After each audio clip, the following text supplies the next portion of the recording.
नमो विष्णुपादाय कृष्णभ्रष्टाय भूतले श्रीमती भक्तिवेदांत स्वामिनिति नामिने नमस्ते सरस्वती देवी गौरवाणी प्रचारिणे निर्विशेष शून्यवादी पाश्चात्य देशतारिणे श्री कृष्ण चैतन्य प्रभु नित्यानंद श्री अद्वैत गदाधर श्रीवासदि गौर भक्तवृंद।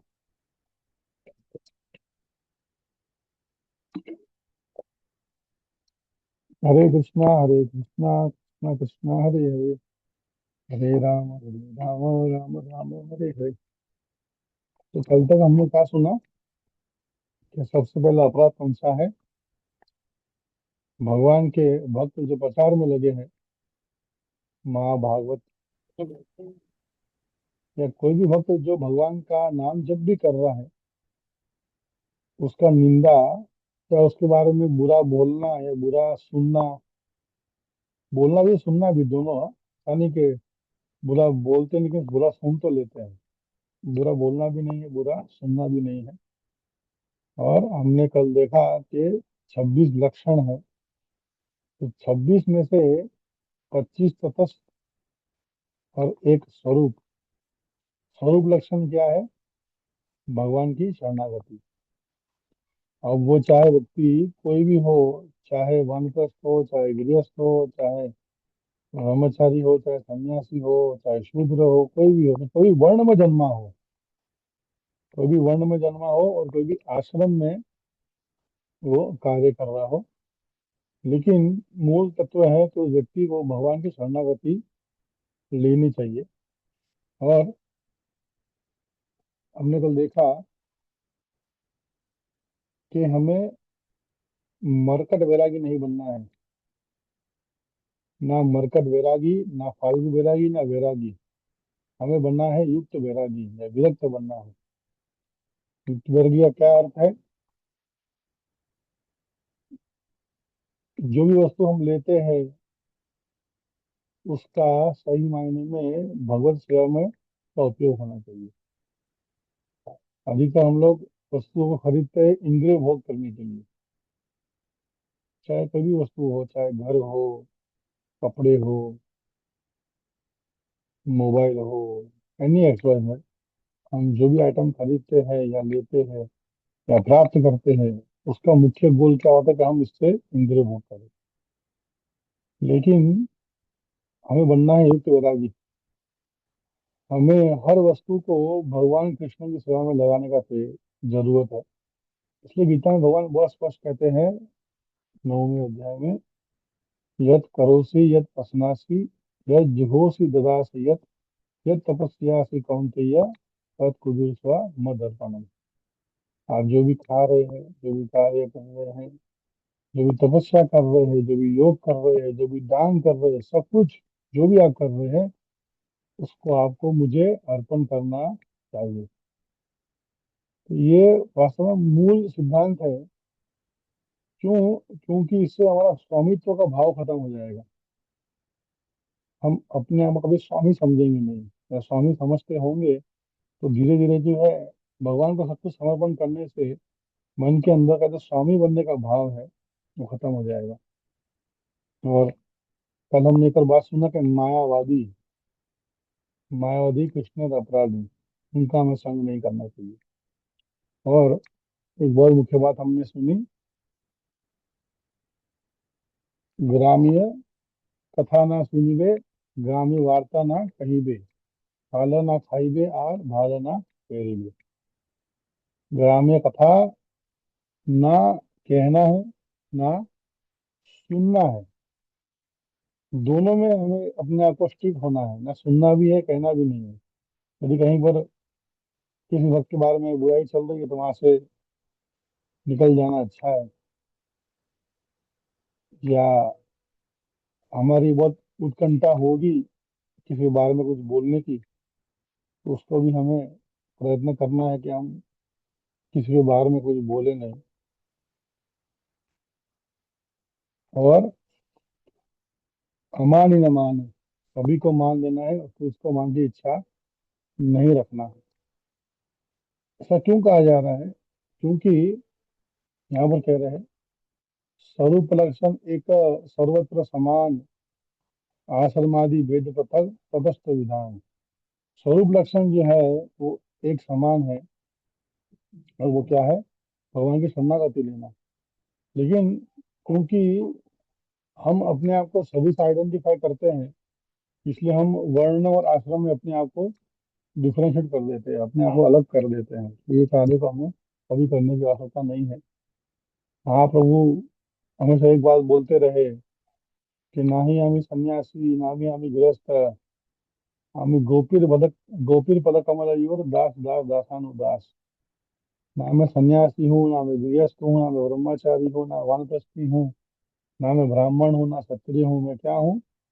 गोपी पद कमल भरतुयोर दास दास दासानुदास।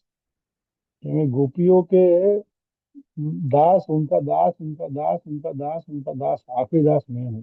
दासों का दास हूँ मैं। ये परिभाषा हमें सिखाई चैतन्य महाप्रभु ने। अन्य शरण यदि देखी दुराचार, तथापि से साधु बलि सेवे सबाकार। ये बहुत महत्वपूर्ण बात है। अन्य शरण है, अनन्य शरण है, मतलब जिस व्यक्ति ने भगवान की शरणागत ली है, लेकिन वो उसके चरित्र में कहीं दुराचार है, कहीं कुछ गलत कर रहा है, या अपने आप को रोक नहीं पा रहा, या कुछ कारणवश जो है उसने अपने जीवन में क्या कहते हैं, गलत कार्य को रोक नहीं पा रहा, लेकिन भगवान की शरणागति ले ली है, माला भी कर रहा है, दीक्षा भी लिया है, तब भी यदि उसके जीवन में कोई क्या कहते हैं, कोई दुराचार या कोई आचरण में कहीं गलती दिखती है, तब भी जो है उसको मैं साधु समझ कर ही स्वीकार करूंगा, उसको मैं भक्त समझ कर ही स्वीकार करूंगा। अधिकांश ये होता है कि हमारे अंदर लाखों करोड़ों गलतियां हैं, और हम उस गलती को सुधारने के बजाय हम दूसरों में गलतियां देखते हैं।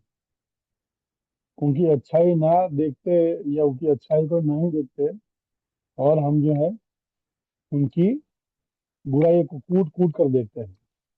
लेकिन यहाँ पर बहुत स्पष्ट कहा जा रहा है, अनन्य शरण यदि देखी दुराचारी, तथापि से साधु बलि सेवा सभाकारी।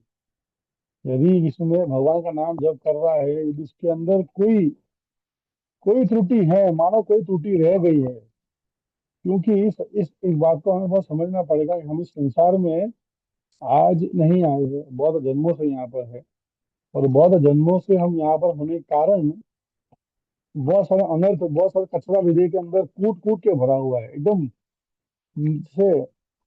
आपने देखा होगा जो चाय बनाते हैं लारी वाले, तो वो चाय को पहले छानते हैं, फिर और छानते हैं, फिर और छानते हैं, फिर आखिरी में क्या कहते हैं वो सांसी को क्या बोलते हैं हिंदी में, जो चाय को पकड़ते हैं, पकड़, पकड़ को डालते हैं और फिर और टाइट घुमाते हैं, और उसमें भी 3 बार टाइट घुमाते हैं, 4 बार, ताकि पूरा पूरा जो चाय का फ्लेवर है, पानी है, सब निकल जाए, सूखा सूखा भुक्का निकले। तो इस प्रकार से क्योंकि हम भी संसार में अधिक जन्मों से यहाँ पर भोग कर रहे हैं, इसलिए हमको भी इस प्रकार से शुद्ध होना पड़ेगा।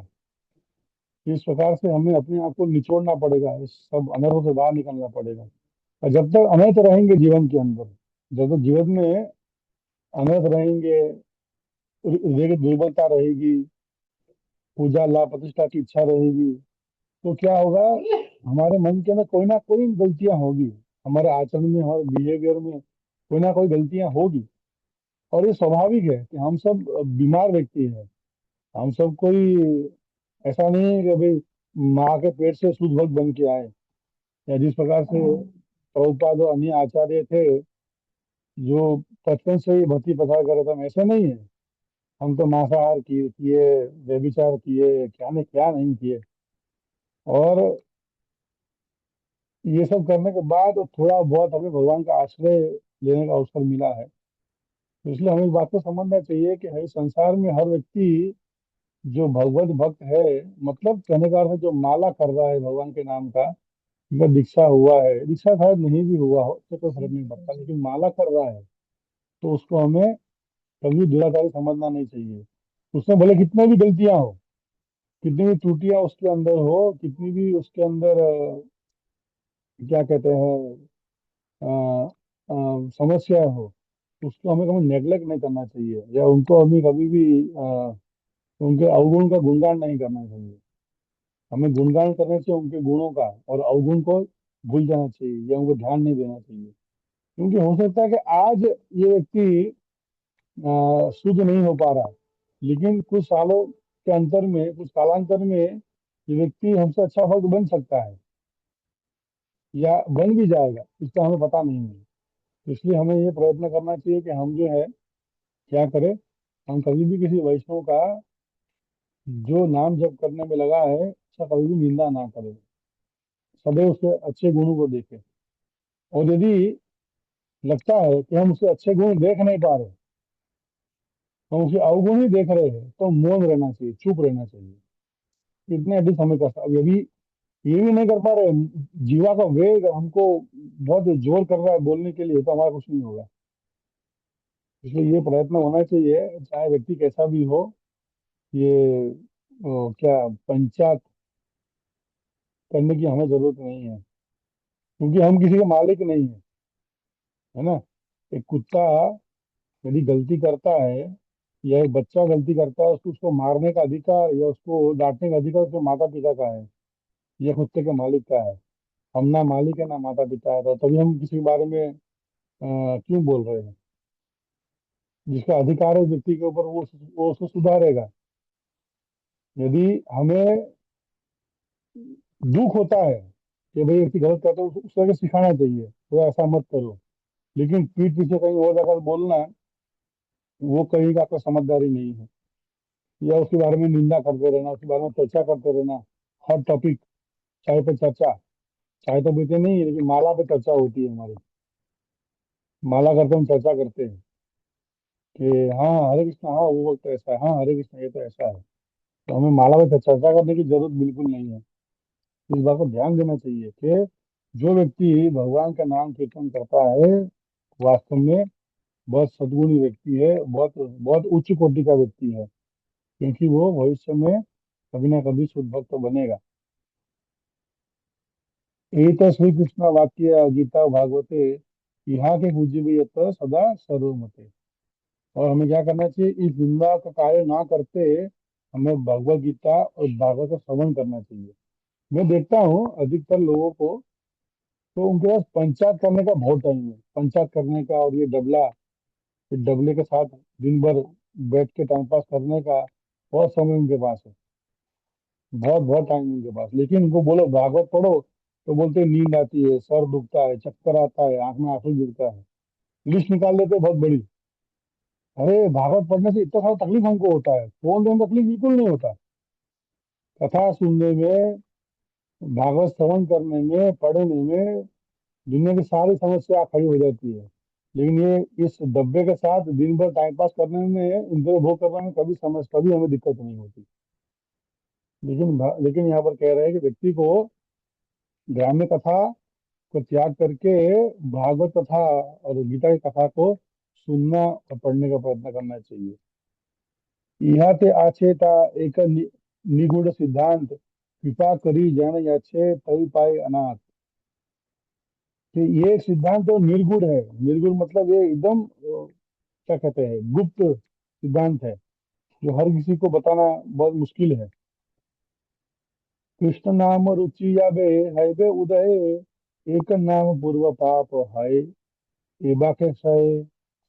जब कृष्ण नाम में रुचि आएगी, कृष्ण सुनना मैं क्या बोल रहा हूँ, यदि व्यक्ति ने सच में भगवान के नाम में टेस्ट प्राप्त किया है, टेस्ट, टेस्ट मतलब जिसको वास्तव में भगवान का नाम जप करने में आनंद आ रहा है, इन शॉर्ट में ये कह सकता हूँ। मतलब 16 माला करने के बाद भी होता कि चलो और 4 माला आज कर लेता हूँ, आज अच्छा लग रहा है। टेस्ट का अर्थ ये है। गुरु महाराज बोलते थे, वो पूछा गया था एक बार कि भगवान का नाम जप करने का फल क्या है। यदि कोई व्यक्ति भगवान नाम को जप कर रहा है, तो नाम जप करने का फल क्या है। नाम जप करने का फल है कि उसके और नाम लेने की इच्छा हो। बस सीधा यहाँ जवाब आ गया। उसके मन में और नाम लेने की इच्छा होनी चाहिए। जैसे ये प्रभु, ये हमारे पुण्यराम प्रभु है, लेकिन पूछ रहे बहुत ही कार्तिक का महीना शुरू हो गया है, यहाँ यहाँ हमें ज्यादा माला करना चाहिए कि सेवा इतना सारा ज्यादा माला मेरे से नहीं हो रहा है, क्या करूँ? तो कोई बात नहीं, जितना हो उतना माला तुम प्रयत्न करो, एक दो चार पांच जितना भी हो सके। वास्तव में ये भक्त का लक्षण है। ये वास्तविक ये नाम की देन है, नाम की कृपा हमारे ऊपर है कि हमें 16 से भी अधिक माला करने की इच्छा हो रही है। और इसलिए असली स्ट्रगल कहाँ है? 16 माला करने में स्ट्रगल नहीं है, 16 का 17 माला करने में स्ट्रगल है एक्चुअल में। 16 माला हो गया बस, या लपेट कर रख दिया या टंगा दिया कहीं पर। लेकिन उस जब को एक को उठाकर फिर से 17 माला करना, 18 माला करना, ये वास्तव में स्ट्रगल है भक्तों के लिए। 16 माला तो ऐसे ही फोन देख देख के या टाइम पास करते करते हो जाती है। क्लास वहां चल रहा है, क्लास सुन रहे हैं, माला भी कर रहे हैं, तो माला कैसे हो जाएगी? लेकिन 16 17 माला करना हमारे लिए बहुत बड़ा चैलेंज है। इसलिए यदि आप नाम जप कर रहे हो, तो नाम जप करने का फल क्या है? नाम जप करने का मात्र एक ही फल है कि आपको और नाम करने की इच्छा हो रही है। यदि आपको और नाम करने की इच्छा हो रही है, यदि आप फोन देख रहे हो, लगता है यार छोड़ना फोन, एक और माला एक्स्ट्रा कर लेता हूँ, दो माला और कर लेता हूँ, तो समझ लेना कि आपके स्तर बहुत ऊंचा जा रहा है। आप भक्ति जीवन में अवश्य बहुत आगे जा रही हो, ये बात समझ लेना। यदि इच्छा नहीं होती, यदि होता है 16 माला ही बहुत है, बस अब हो गया, अब अपना टाइम निकालेंगे, अपना टाइम मतलब टाइम पास करेंगे बैठ के, तो समझ लेना कि आप भक्ति में प्रगति नहीं कर रहे हो। ये सिंपल, सटीक और बहुत सीधा सीधा जवाब मैं आपको दे रहा हूँ। इसलिए यहाँ कह रहे हैं, कृष्ण नाम रुचि यादे हैबे उदय, एक नाम पूर्व पाप हैबे एक वर्ष है। कि एक ही नाम इतना शक्तिशाली है कि वो हमारे अनंत जन्मों के पाप को अपने आप काट देगा। लेकिन वो शुद्ध नाम है, अशुद्ध नाम नहीं है। और नाम आभास और नाम अपराध से परे है। वो शुद्ध नाम जो है, हमारे हृदय के अंदर के सारे, इस संसार के सारे ग्रंथियों का, सारे पापों को काट देगा। इसलिए इस बात को मैं बहुत बहुत दावे से कह रहा हूँ, कि यदि आप नाम जप कर रहे हैं और यदि आपकी 16 के आगे माला करने की इच्छा नहीं हो रही है ना, तो आप समझना इस जन्म में तो क्या, अनंत जन्मों में भगवत धाम नहीं जा पाओगे, क्योंकि नाम में रुचि नहीं है। हम लोग नाम जब कर रहे हैं, क्यों प्रण लिया है, नियम बनाया प्रभुपाद ने, एटलीस्ट 16 राउंड, और दीक्षा चाहिए एटलीस्ट 16 राउंड करना पड़ेगा। तो दीक्षा के लिए मत भागिए, मात्र मात्र भागिए कि हमें भगवान के नाम में रुचि लाना है। दीक्षा को ठप्पा नहीं है हमारे जीवन के अंदर। जितने भी आप सुन रहे हो, अधिकतर दीक्षित है, अधिकतर अधिक दीक्षा लेने वाले हैं, तो दीक्षा के लिए की चिंता मत करना कभी जीवन में। दीक्षा मात्र एक प्रोसेस है।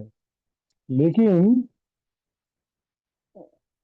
हमारा असली उद्देश्य होना चाहिए कि हमें नाम में रुचि आए, हमें और अधिक नाम जप करने की इच्छा हो, हमें लगता रहे लगे, मतलब जब अभी कल मैं डाकोर गया था, मेरे मन में आया कि बहुत मेरे पीछे कुछ लोग बहुत सारे मंत्र वेद पाठ कर रहे थे, तो मुझे मुझे प्रसंग याद आया। इसलिए मैं ऑफ टॉपिक जा रहा हूँ। जब महाप्रभु अ, गए मायावादी के पास, तो मायावादी ने पूछा कि आप तो सन्यासी हैं, आप वेदांत का पाठ क्यों नहीं करते? तो महाप्रभु बोले कि मैं मेरे गुरु के पास गया था, और मेरे गुरु ने मुझे बोला कि तू तो बड़ा मूर्ख है, तू क्या वेद पाठन करेगा, तो ये ले हरे कृष्ण नाम का कीर्तन करो, तू कुछ मत कर। गुरु ने महाप्रभु को ऐसा बोला। और महाप्रभु और अब ये फन पार्ट अभी आएगा, असली पार्ट अभी आएगा। जब महाप्रभु जब करना शुरू किए, तो एकदम पागल हो गए, नाचने लगे, गाने लगे, रोने लगे। तो फिर गए गुरु के पास, ये गुरु जी आपने क्या दिया मेरे को, ये क्या दिया आपने मेरे को? बोले क्यों, क्या हुआ? बोले मैं अपने को रोक नहीं पा रहा हूँ। बोले कीव मंत्र दिला गोसाई, कीव तारा बल, जपिते जपिते मंत्र होइला पागल। बोले प्रभु आपने, गुरु जी आपने मुझे क्या मंत्र दिया है, जब करने से मैं पागल हो रहा हूँ, मैं अपने सूझबूझ को खो रहा हूँ। इस तरह से महाप्रभु ने वर्णन किया है भगवान के हरिनाम कीर्तन का। तो वास्तव में ये कोई क्या बोलते हैं, कार्टून का टॉपिक नहीं है, या कोई इमोशनल स्टोरी नहीं है, फैक्ट है।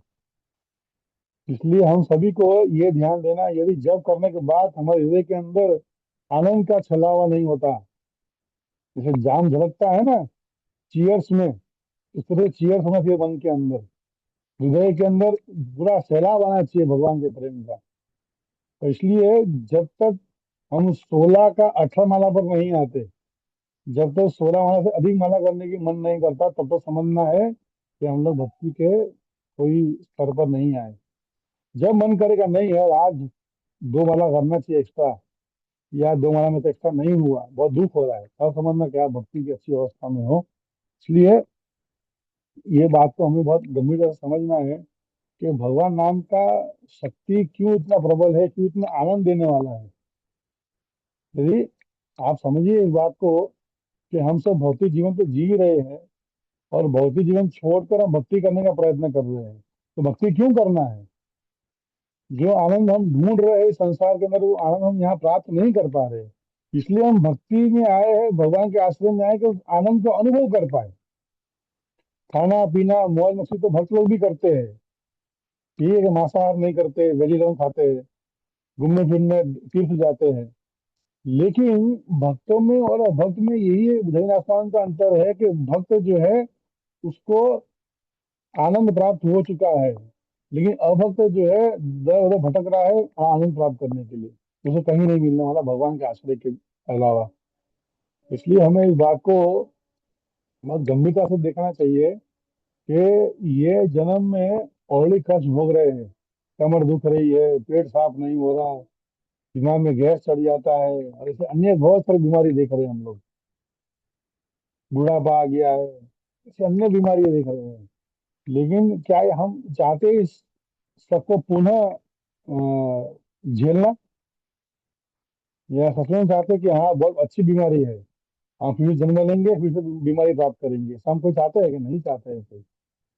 तो इसलिए ये बात का ध्यान देना चाहिए, शीघ्र ही इस बात को समझना चाहिए कि नाम जप करने का फल क्या है। नाम जप जप करने का वास्तविक फल है कि हमें निरंतर नाम लेने की इच्छा हो, हमें और नाम जप करने की इच्छा हो, हमें और नाम जप करने की इच्छा हो। ये बहुत मुख्य बात है। फिर यहाँ पर अभी ये वर्णन आ रहा है कि नाम, क्योंकि नाम हमने जप किया है बहुत शुद्ध तरीके से, हमें नाम में रुचि आ गई है, रुचि का अर्थ है हमें और नाम जप करने की इच्छा हो रही है। तब जब रुचि के स्तर पे आ जाते हैं तो सारे पाप जो है वो हमारे कट जाते हैं। और पूर्व पाप गंध तबु थाके किछु दीना, नामेर प्रभाव कर्म होना पड़े सुना। तो नाम का प्रभाव इतना अच्छा हो जाता है कि हम जो है हमारे आने वाले कार्य के अंदर भी सारे पाप वाले कार्य को अपने आप छोड़ देते हैं। मतलब कहने का अर्थ है कि पाप जो है सबसे पहले हमारे कट जाते हैं जो पूर्व जन्म के हैं, लेकिन पाप के बाद जो पाप किए हैं उसके बीज रह जाते हैं। तो गन्ना की कटाई 3 बार होती है, इसी प्रकार से पाप का बीज रहने के कारण पाप करने की इच्छा जाती नहीं है। लेकिन क्योंकि क्योंकि गंध मतलब उसकी खुशबू पाप की, वो जाती नहीं है, इसलिए शीघ्र से पाप गंध विद्युत है, परम धर्म आत्मा बलि है परिचय। कि तुरंत ही हम जो है इस पाप के गंध से मुक्त हो जाते हैं। मतलब कहने का अर्थ है पाप जो किए हैं, पाप की इच्छा और पाप करने वाले बीज, या पाप कराने वाले जो बीज है वो भी जो है खत्म हो जाते हैं। सही से पाप देखिया ये साधु निंदा करे, पूर्व पाप लक्षी पुनः अवज्ञा आचरे। हाँ, अब बात यहाँ पर आई कि यदि व्यक्ति जो है वो पाप से मुक्त हो गया समझो, जस्ट फॉर एग्जाम्पल, लेकिन एक साधु को देखकर उसने पुनः निंदा किया, पूर्व पाप लक्षी पुनः अवज्ञा आचरे, जो पुनः पाप जो चला गया था वो डबल मात्रा में फिर से आ जाएगा। यहाँ पर लिखा है पूर्व पाप लक्षी पुनः, पूर्व पाप किया वो पुनः क्या होगा, अवज्ञा आचरण हमारे जीवन में वापस आ जाएगा। इसलिए वो डाकन की तरह है, डाकन मतलब क्या, पिशाच जो जाता है तो वापिस भी आता है, इसलिए सावधान रहना चाहिए हमको। सही थे पासंदी वैष्णव वैष्णव निंदा दो से, नाम अपराध माझी पड़े कृष्णा रो से। और वो व्यक्ति सही थे पासंडी, पासंडी मतलब पाखंडी, इस तरह से। तो वो जो पाखंडी है और यदि वो फिर से वैष्णव की निंदा कर रहा है, निंदा दोष कर रहा है, तो फिर से कृष्ण रोष, रोष मतलब कृष्ण उस पर गुस्सा हो जाएंगे। कृष्णा से गुस्सा हो जाएंगे, और क्या होगा, कृष्णा गुस्सा होंगे तो उसको उसके नाम की शक्ति से दूर कर देंगे। कृष्ण के शरण मात्र कृष्ण नाम गाय, साधु नाम परिचित कृष्ण र कृपा है। कृष्ण के नाम जो गुणगान करता है साधु के आश्रय में, परिचित कृष्णा कृपा है। ये बात मैं पहले कल भी कह चुका हूँ, पहले भी कह चुका हूँ, अभी फिर से कह रहा हूँ कि साधु के आश्रय में, साधु के आश्रय का अर्थ है कि हम जो है खुले दिल से, जिन पे हमारी श्रद्धा है, जिन भक्त का भी श्रद्धा है, जो हम हमें भक्ति में आगे ला रहा है, उससे अपनी मन की बातों को बताना चाहिए, अपनी समस्या को बताना चाहिए।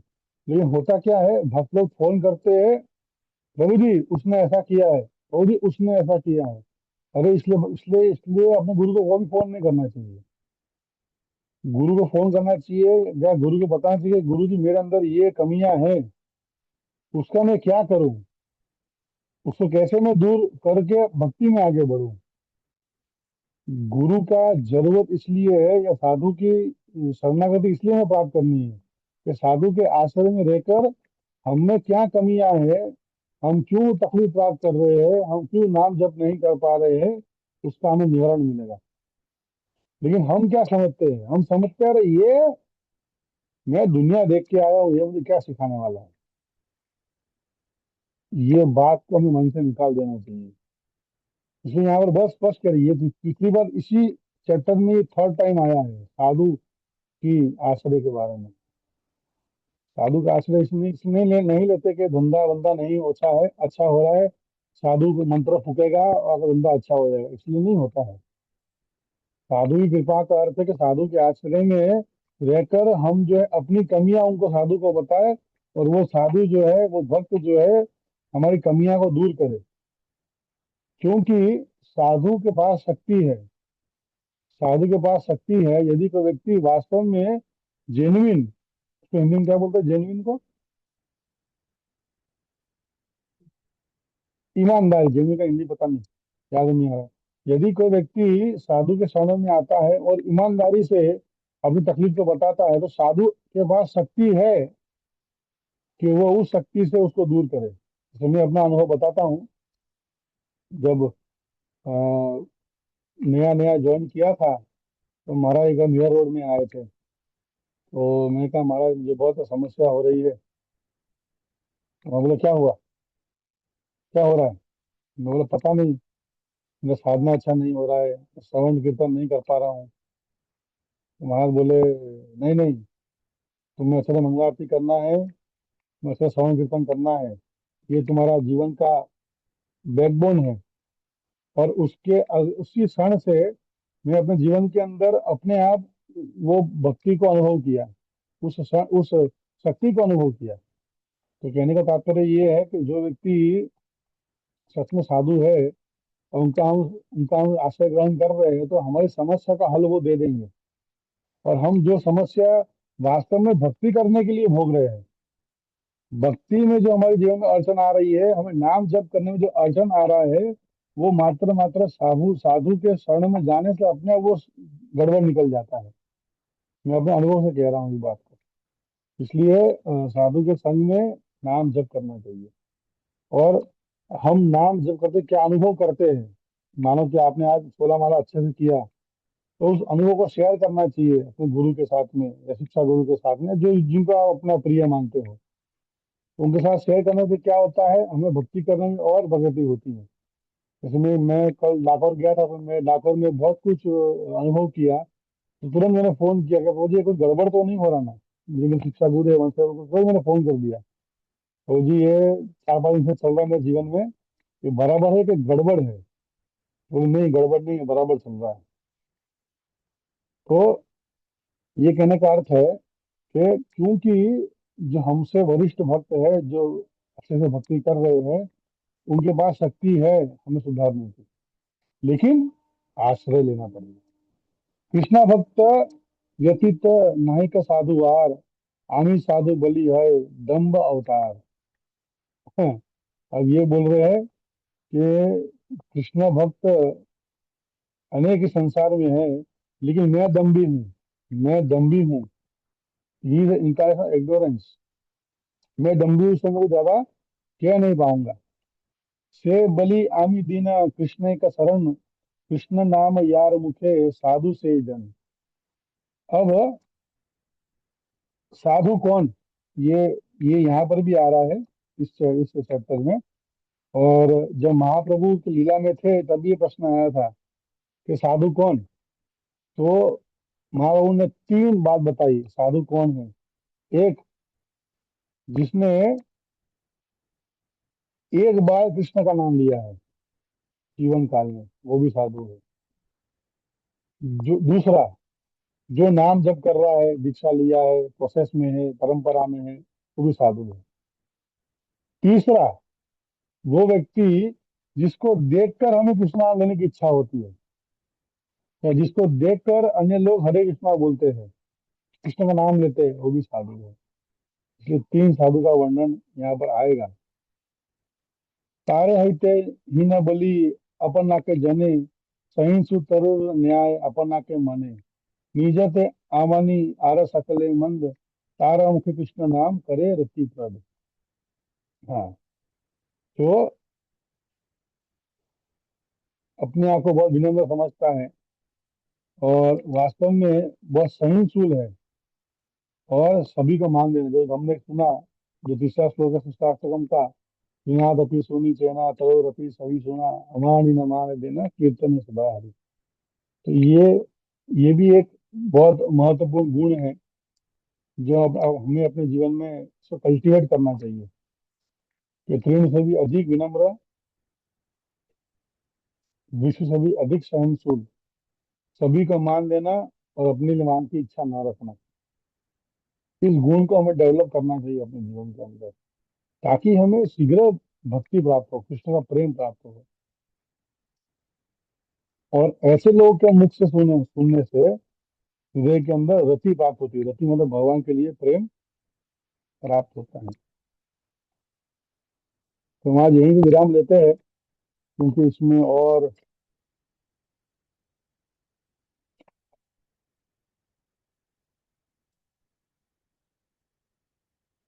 50 श्लोक बाकी है।